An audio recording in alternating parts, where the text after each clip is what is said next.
तो आज एक इंपॉर्टेंट इन्फॉर्मेशन न्यूज़पेपर में दिखी जो कि ये बोलती है कि सूडान के एम्बेसडर जब इंडिया विजिट पे थे उन्होंने यूएई के ऊपर एक आरोप लगाया कि सूडान के अंदर जो प्रॉक्सी वॉर कराई जा रही है वो यूएई के द्वारा कराई जा रही है क्योंकि वो आरएसएफ को मिलिट्री एड प्रोवाइड कर रहे हैं। तो इसके पीछे थोड़ी सी जांच पड़ताल या बेटर डिगिंग जब हमने की तो हमने देखा इंटरनेशनल लेवल पे बहुत सारी ऐसी रिपोर्ट्स इसकी पुष्टि करती है, ऑल दो यूएई से सिरे से नकारता भी आया है। तो डिस्कस करते हैं कि क्या है वो इंटरेस्ट जिस वजह से ये पॉसिबिलिटी एग्जिस्ट कर सकती है कि प्रॉक्सी वॉर ही है, ये सिविल वॉर नहीं है सूडान के अंदर। पहली चीज है इकोनॉमिक इंटरेस्ट। तो इकोनॉमिक इंटरेस्ट में हमें पता है गल्फ वाले रीजन के अंदर या इवन सूडान के अंदर गोल्ड माइंस बहुत ज्यादा अवेलेबल हैं एंड इंटरनेशनल वॉलेटिलिटी को देखते हुए गोल्ड का जो प्राइस है हमें वो नजर आता है कि बहुत ज्यादा है। तो यूएई एक सेंस ऑफ सिक्योरिटी रखना चाहता है, सूडान के ऊपर कंट्रोल रखना चाहता है ताकि गोल्ड माइंस का एक्सेस उन्हें जीवन भर बना रहे उनके साथ। तो इस वजह से वो इंसर्जेंसी के थ्रू ही पॉसिबल होगा क्योंकि एक डेमोक्रेटिक गवर्नमेंट अगर सूडान के अंदर एग्जिस्ट कर जाती है तो एक सॉवरेन नेशन के ऊपर अटैक करना पॉसिबल नहीं होगा। सेकंड रीजन आता है geopolitical influence. Countries like Saudi as well as Egypt वो सपोर्ट करते हैं the democratic government of Sudan right now.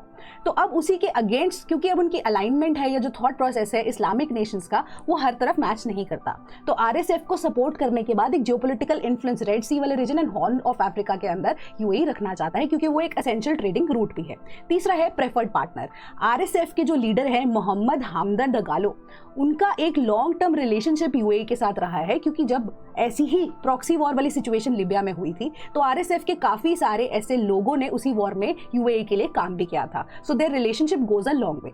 उसके अलावा मिलिट्री एड एंड लॉजिस्टिक्स की बात की जा सकती है कि मिलिट्री एड एंड लॉजिस्टिक्स का root via Chad and Libya बहुत बार ह्यूमैनिटेरियन एड के नाम पे भेजा जाता है towards RSF. So all together ये सारी चीजें पॉसिबल हो सकती हैं एंड ये इन्फॉर्मेशन मैं नहीं, आईसीजे के इवन की रिपोर्ट एमनेस्टी इंटरनेशनल बिल्कुल बोलती है एंड यूनाइटेड नेशंस की रिपोर्ट ने इसे पब्लिश भी किया है बाकायदा इंटरनेशनल लेवल पे। तो इसी बेसिस पे आईसीजे यानी कि इंटरनेशनल कोर्ट ऑफ जस्टिस में केस भी किया गया था सूडान के द्वारा यूएई के ऊपर, बट ये केस को डिसमिस कर दिया गया सिंस ये बोलकर कि आईसीजे के पास इस केस को सुनने की जुरिस्डिक्शन नहीं है।